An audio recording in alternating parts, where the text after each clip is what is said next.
maalmahan waxaan ku xusuusinayaa qorshe iyo barnaamij aad kaga faa'iidaysan karto.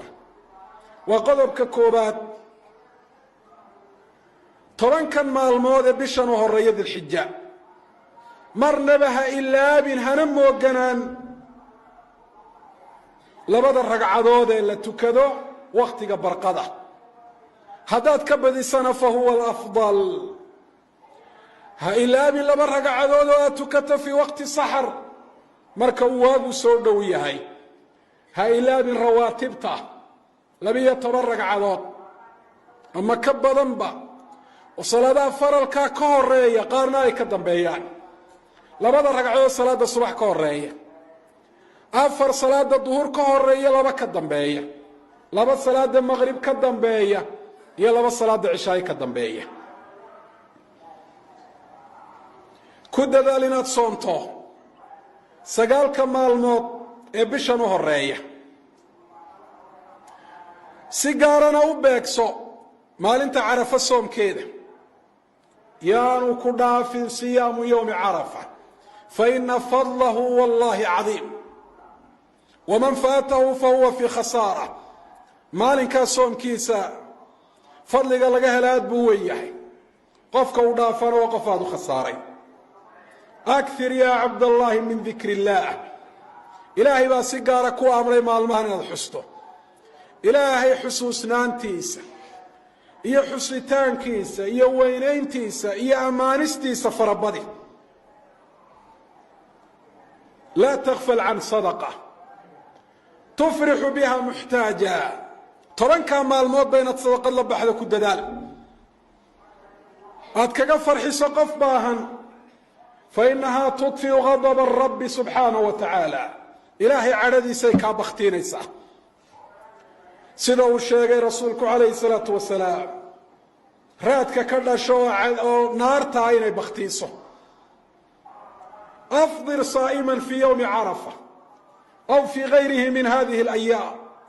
waynu aragnay dadku siay ugu dadaalaan inay cid afursiiyaan bisha ramadaan, laakiin maalmahan dadka sooman afursiintooda dadka badankoodu waa moogan yihiin.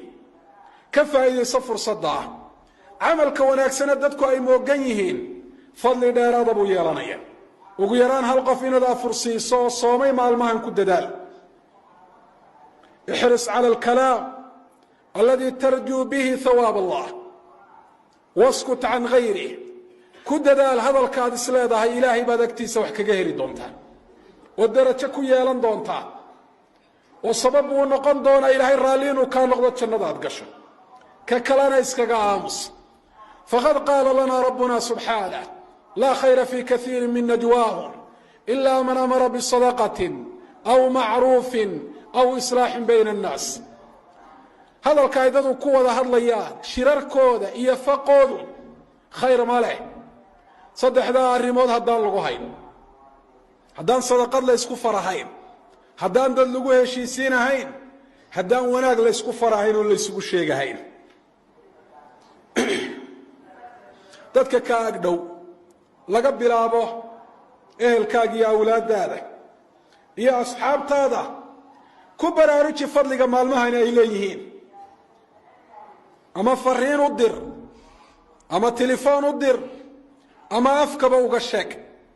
walaka fii dalika bishaaratun cadiima bashara biha muxamedun rasuulu llah. arrinta noocaasa bishaaro weyn baad ku heli doontaa oo muxamed oo rasuulka ilaahay ay kuugu bushaareeyey, xayثu qaal calayhi الsalaatu wasalaam addaalu cala alkhayri ka faacilih. qofka khayrka dadka tusee u tilmaamaa xagga ajarka wuxuu la mid yahay kii sameeyey. mid kastoo maalmahan aad ku baraarujiso oo camal wanaagsan sameeya, fadliga uu ka helay mid la-eg baad adiguna ka helaysaa, iyadoo waxba adigana aan lagaa nuqsaamin. weliba arrinka noocaasi wuxuu sii adkaanayaa cibaad allah marka uu xaalku yahay siduu maanta yahay, oo dadka badankoodu maalmahan ay yihiin gaafiluuna canha aw mucriduuna can alijtihaadi cala طaacaati fiiha.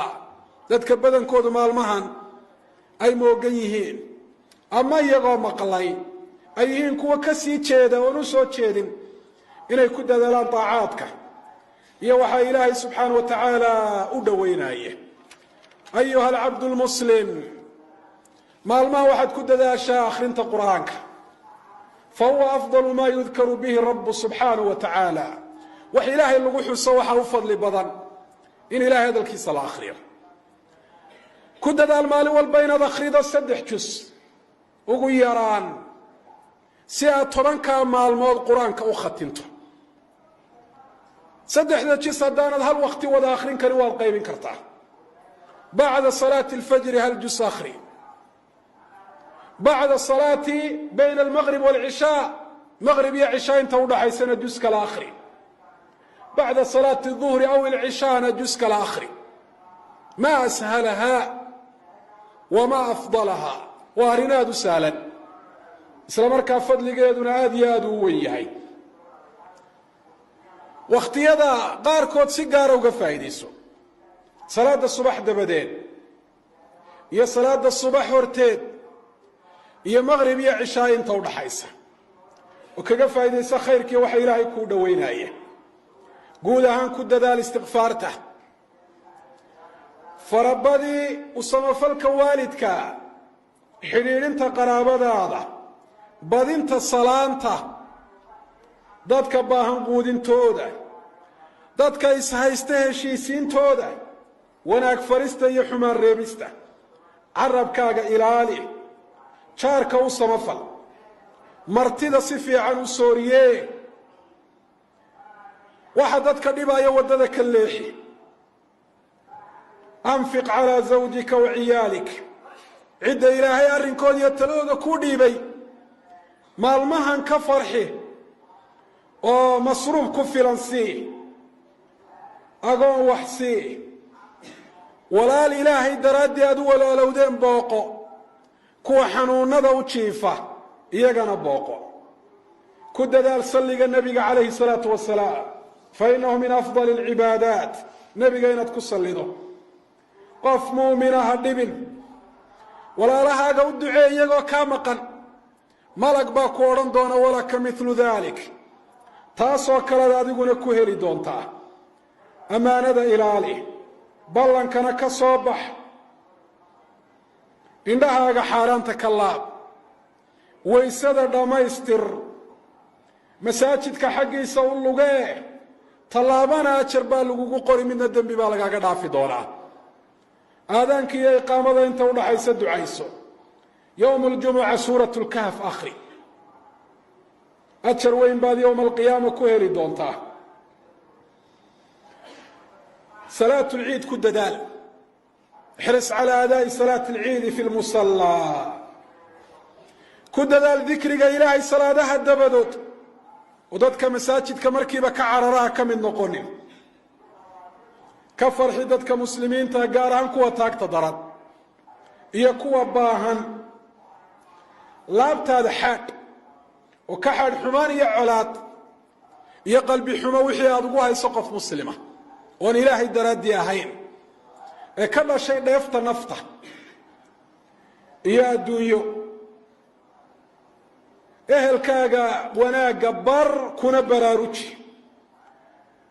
fursad kasta oo khayr oo ku soo martaa ka faa'iidayso bal istanic anta furas alkhayr ku dadaal adigu fursadaha khayrka inaad abuurto inaad samaysato ku dadaal oo fursadaha lagu sheegayo kuwa aan ahayn adigu waqtigaaga inaad ka soo saarto ood ilaahay subxana wa tacaala ugu dhowaato nas'al allaha subxaana wa tacaala an yuwafiqana lidalik وييسر لنا سبيله وأن يغفر لنا ولوالدينا وللمسلمين والمسلمات